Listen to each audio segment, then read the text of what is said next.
मैं आप सभी को ओंकार दर्शन चैनल में एक बार फिर से स्वागत करता हूं। तो दोस्तों, आज का हमारा विषय है कि हिंदुओं के धर्म ग्रंथ कौन सा है। तो कई सुनाई बातों पर विश्वास करने से अच्छा है शास्त्रों से प्रमाण देख लेते हैं कि सनातन धर्मियों के धर्म ग्रंथ कौन सा है। तो आइए शुरू करते हैं। पहले आते हैं मनुस्मृति पर। मनुस्मृति के दूसरे अध्याय के 6वें श्लोक में कहा गया है कि वेदो अखिल धर्म मूलंग, अर्थात वेद ही अखिल धर्म के मूल है। मनुस्मृति के दूसरे अध्याय के 13वें श्लोक में कहा गया है कि धर्मो जिज्ञासा मननं प्रमाणं परमं श्रुति, अर्थात धर्म के जानने की इच्छा करने वाले के लिए परम प्रमाण है वेद। मनुस्मृति के 12वें अध्याय के 99वें श्लोक में लिखा है कि सनातन वेद शास्त्र सब प्राणियों को पालन करता है, इसलिए इसके बड़ा मानता हूँ, क्योंकि प्राणी का इससे साधन सिद्ध होता है। अर्थात यह भी महर्षि मनु ने वेदों को ही परम प्रमाण कहा है। इसके बाद आते हैं दर्शन शास्त्र पर। तो पहले देखते हैं न्याय दर्शन में। न्याय दर्शन में कहा गया है कि ज्ञानी व्यक्ति जो मन, कथन और कर्म से सदा ही सत्य का प्रतिपालन करता है, वो सर्वदा ही वेद को प्रामाणिक स्वीकार करता है। इसके बाद वैशेषिक दर्शन। वैशेषिक दर्शन में उल्लेख है वेद परमेश्वर के ही ज्ञान है, इसलिए यही प्रामाण्य है। वैशेषिक दर्शन में और भी कहा गया है कि वेद वाक्य की रचना बुद्धिपूर्वक किया गया है, इसलिए इसमें सृष्टि क्रम के विरुद्ध कोई भी बात नहीं है, अतः ये ईश्वरीय ज्ञान है। सांख्य दर्शन में कहा गया है कि वेद विरुद्ध कुतर्ककारी कभी भी आत्मज्ञान को प्राप्त नहीं हो सकता। सांख्य दर्शन के और भी कहा गया है जैसे कि वेद की कर्ता कोई मनुष्य नहीं है, वेद ईश्वरीय तथा अभ्रांत ज्ञान है।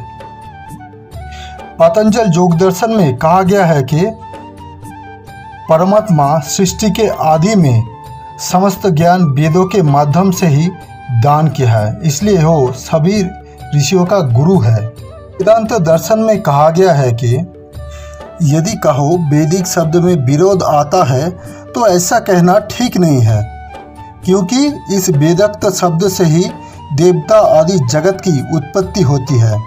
ये बात प्रत्यक्ष वेद, प्रत्यक्ष अर्थात वेद, और अनुमान अर्थात स्मृति अर्थात श्रुति और श्रुति, ये दोनों प्रमाणों से सिद्ध होती है। इसके बाद वेदांत दर्शन में और भी कहा गया है कि वेद नित्य शास्त्र है। इसके बाद आते हैं उपनिषद में। बृहदारण्यक उपनिषद से पहले देख लेते हैं। बृहदारण्यक उपनिषद के 4th अध्याय के 5वें ब्राह्मण के 11वें कंडिका में उल्लेख है ऋग्वेद, यजुर्वेद, सामवेद, अथर्ववेद उसी महान परमेश्वर के श्वास स्वरूप है। मुंडक उपनिषद में भी कहा गया है कि बाघ विवृतश्च वेदा, अर्थात विवृत वेद सकल ही उसके बाघ स्वरूप है। मुंडक उपनिषद के में और भी कहा गया है कि वही परम पुरुष से ही ऋग्वेद, यजुर्वेद, सामवेद आदि उत्पन्न हुआ है। अब आता है गीता पर। गीता के 3रे अध्याय के 15वां श्लोक, यहाँ पर उल्लेख किया गया है वेद स्वयं ईश्वर से ही प्रकाशित है। गीता के 15वें अध्याय के 15वें श्लोक में कहा गया है कि हम ही सारे वेदों के ज्ञातव्य है, अर्थात सारे वेदों में जानने वाला मैं ही हूँ। दोस्तों, आप सभी को गीता से, उपनिषद से, दर्शन से तथा मनु संहिता से ही प्रमाण दिया है।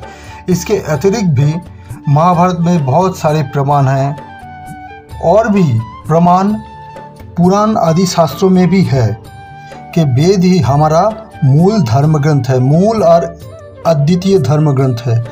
अर्थात बंधुजनों, हमारा धर्म ग्रंथ अर्थात सनातन धर्मियों का, हिंदुओं का धर्म ग्रंथ वेद है, इसमें कोई भी संदेह नहीं है। तो दोस्तों, मैं समझता हूँ कि आपको विषय स्पष्ट हो गया है कि वेद ही हमारा प्रधान धर्म ग्रंथ है। तो दोस्तों, आपको अगर ये बात समझ में आई हो हमारी बात ठीक ठीक लगता हो तो आप वीडियो को लाइक कीजिए, वीडियो के लिंक ज़्यादा से ज़्यादा शेयर कीजिए, चैनल को सब्सक्राइब कीजिए और दूसरे को देखकर भी सब्सक्राइब कराइए।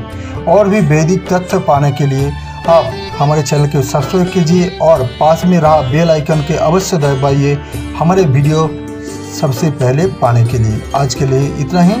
धन्यवाद। नमस्कार। ओम तत्सत।